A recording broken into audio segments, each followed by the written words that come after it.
Bismillahirrahmanirrahim. Alhamdulillah.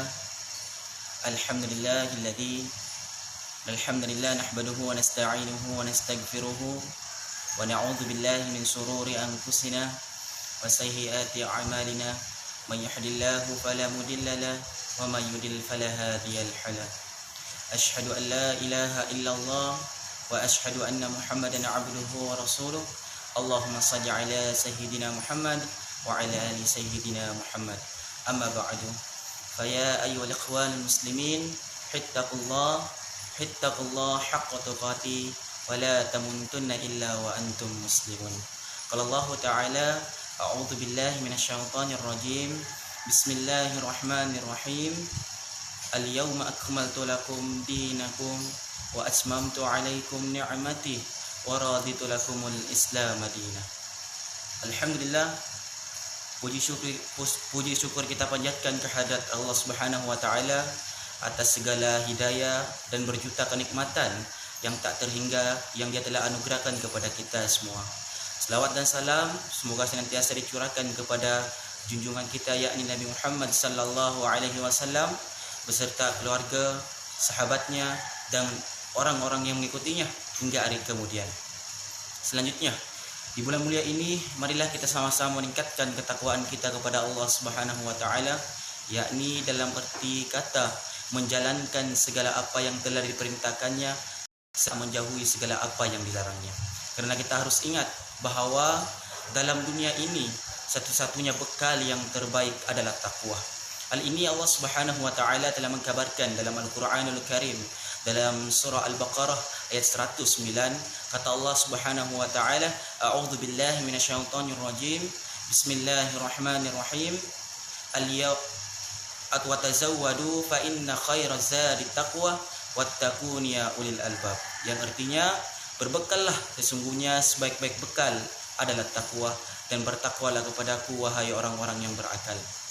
Saudara-saudara yang kasih sekalian, mengenai topik kita pada hari ini yakni belajar agama, kewajiban yang acap kali terabaikan, ada satu hal yang perlu kita ingat bahawa realiti menunjukkan banyak di antara manusia pada hari ini yang tidak menggunakan waktu sehat dan waktu luangnya dengan sebaik-baiknya.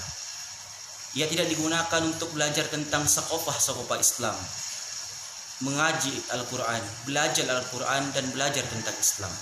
Sebaliknya kita melihat remaja kita saat ini, mereka menggunakan waktu sehat mereka dan waktu luang mereka dengan hal-hal yang tidak bermanfaat.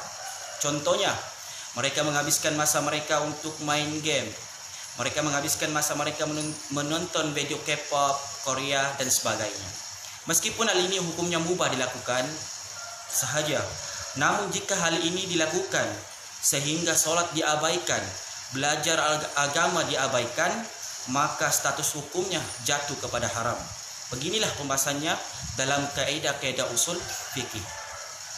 Saudara-saudara yang kasih sekalian, seorang muslim tidaklah cukup hanya dengan menyatakan keislamannya tanpa berusaha untuk mengamalkan Islam yang dianutinya.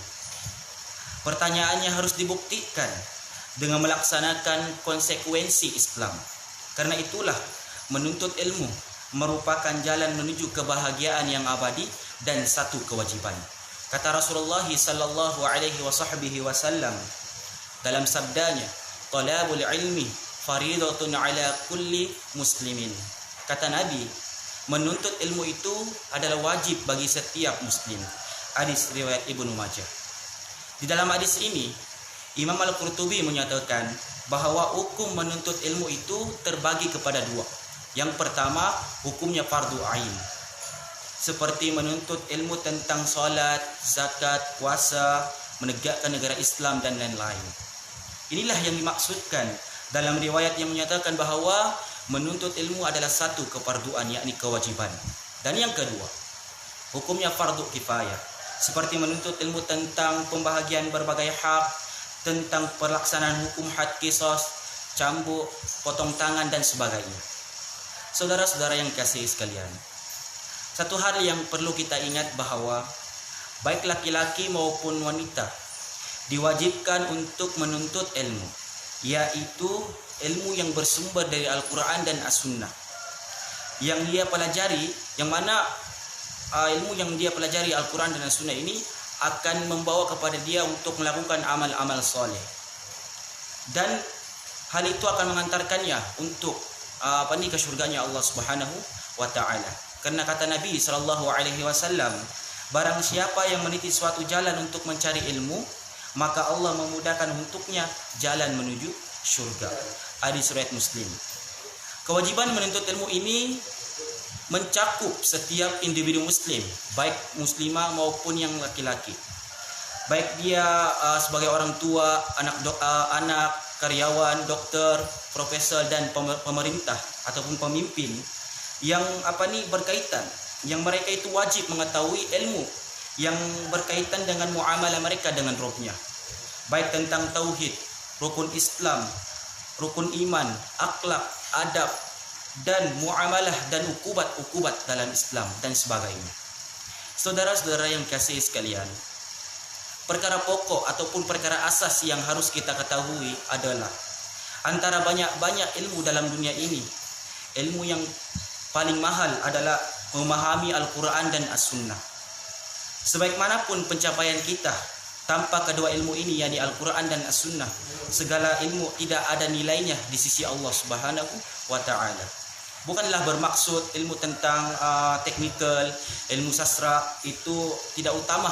Bahkan segala ilmu lain akan lebih mustanir hingga mencetus kebangkitan hakiki dengan adanya kefakian memahami Al-Quran dan As-Sunnah.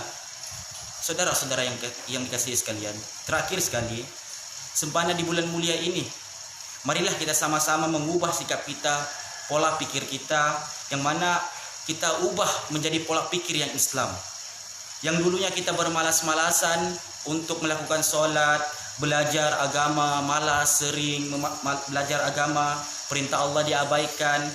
Nah, maka di bulan mulia inilah kita menjadi hamba yang terbaik di sisi Allah Subhanahu wa taala, yaitu dengan kita selalu belajar tentang sakofah Islam, rajin sholat, mentaati perintahnya, dan meninggalkan segala apa yang dilarangnya.